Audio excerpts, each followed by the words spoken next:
Good morning. Okay, I want to talk about something that I see happening that was very disconcerting to me when I first started exploring what, there's a line in the middle. There's positive dog training, there's balanced dog training. I'm trying to remove that line for myself and discover ways in which we can bring those two things together. This is what I've come up with.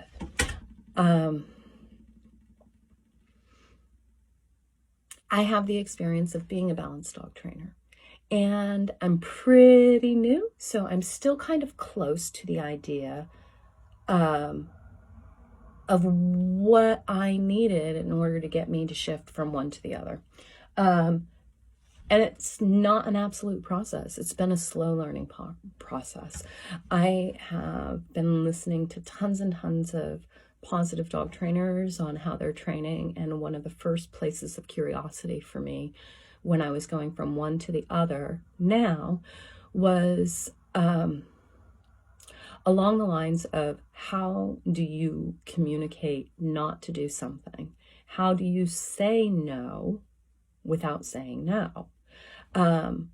And that was the information that I was trying to discover. I have mentioned my fascination with dogs' ability of variance, how they can go from soft up to high in a gradual way. So I call it a volume button or variance. I'll probably interchange those words. I have a tendency to search for patterns, very much like dogs do. I love patterns. They help me to understand how my brain works.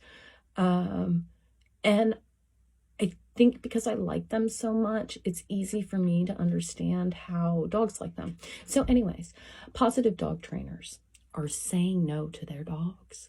They have just put some skills and some communication tools into their toolbox that teaches them how to be able to say no with keeping the dog's attitude, emotion,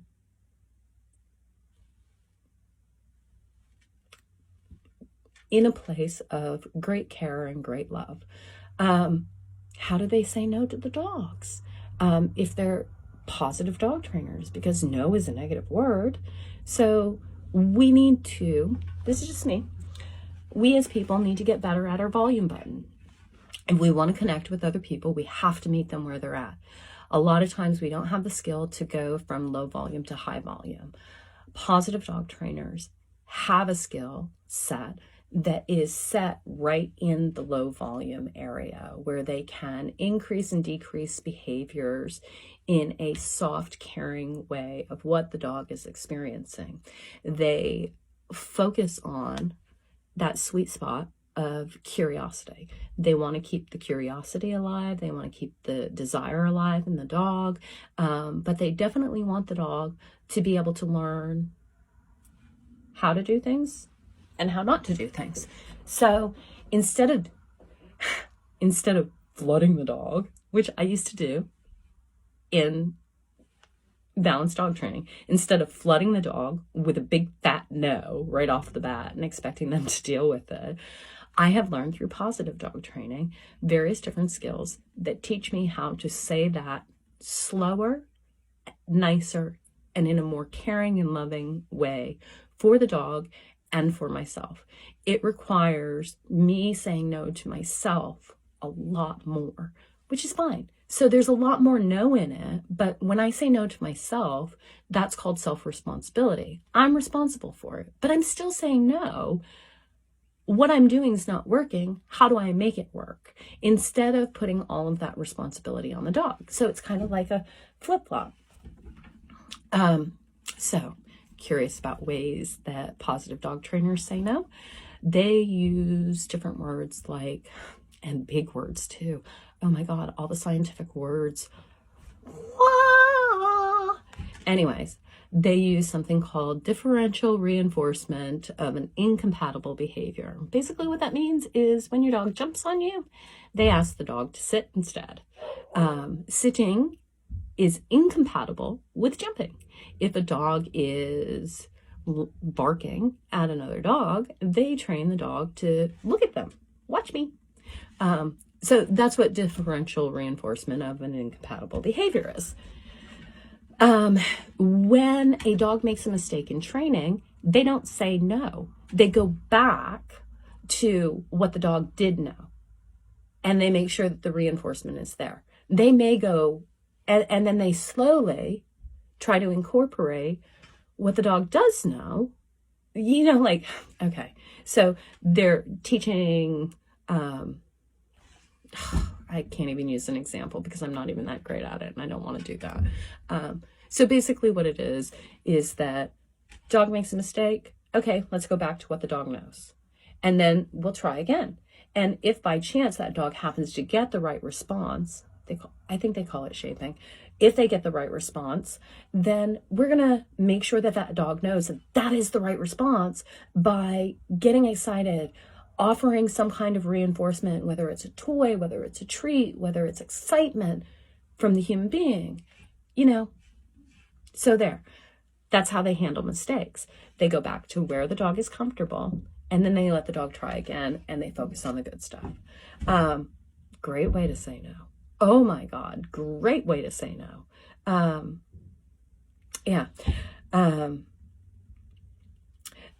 Reducing the rate of reinforcement for the dog. Okay, so when the dog knows it, now slowly they back off on the reinforcement so that the dog actually knows the behavior without being stuck on the reinforcement or not as much reinforcement. Another great way to say no, it is basically saying, this is behavior that I expect of you.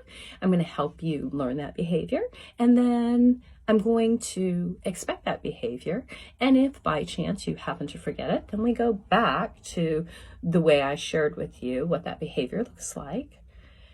And we do that. So it's that volume button. They go down, they go up, they go down, they go up. So they know how to use the volume button. And dogs respond really well to that because dogs use that volume button. So that makes me excited. Desensitization. That's another one. There is this thing called bat training, and there's a very specific way of doing it. And I haven't completely figured it out yet. Still learning.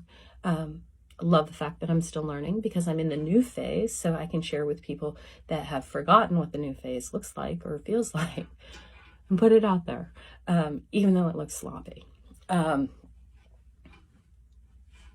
Trying to move in that direction anyways. So desensitization, what is that? That is when we take a dog at a low level of intensity and we slowly introduce them to something that they may not like. They're going forward and they're going back to where the dog's comfortable. They go forward. They call it a threshold. If you were to ask me what a threshold was, I would say that it is the ability for the dog to still be curious about something. And curiosity to me is that super sweet spot of where they're questioning what's right. What do I do? What don't I do? What do I want to do with this? They don't know yet. So when we meet them at threshold and we get a response that we like, then we reinforce that response. So it's slowly introducing them to their threshold. If they go over their threshold and they get too excited, we just go back to what they know, and then we go back to what they might not know. But we're going back and forth, volume, back and forth, back and forth. Counter conditioning, same kind of concept. Counter conditioning and desensitization is the same thing. They're basically trying to make sure that the dog is comfortable exploring something new. Certified emotional, conditioned emotional response. That is basically saying that the dog trainer is paying attention to how the dog is feeling about the experience that they're going through, and they want to make sure that that dog's okay, and then that dog can always access their curiosity, the desire, and the willingness to want to learn something more. They do not want to see a dog shut down. They do not want to see that desire dissipate. They want to know that the dog is excited about learning. So back to the positive and balanced dog training. I got into dog training because I love dogs. I do. I absolutely love them. I got away from the balanced dog training when I started feeling my heart drop when dogs didn't want to come to me. They were doing everything that they should do. I was probably doing it well. Well, I can't even say that that was well. I was just on a super high volume button. So the bottom line is what I'm sharing with you is positive dog trainers say no all the time. They just have different skill sets. They've learned different tools that they can access to be able to say no in a kinder and gentler way. And they have learned how to increase the volume and decrease the volume in a way that the dog naturally understands, which is variance. And I think that's a people skill we forget about. And I think our greatest warning sign is when we do those absolutes, when we say balanced dog trainers and positive dog trainers, and we draw that line in the middle. We need to lift that line up and say, how are we alike? I have information that you know.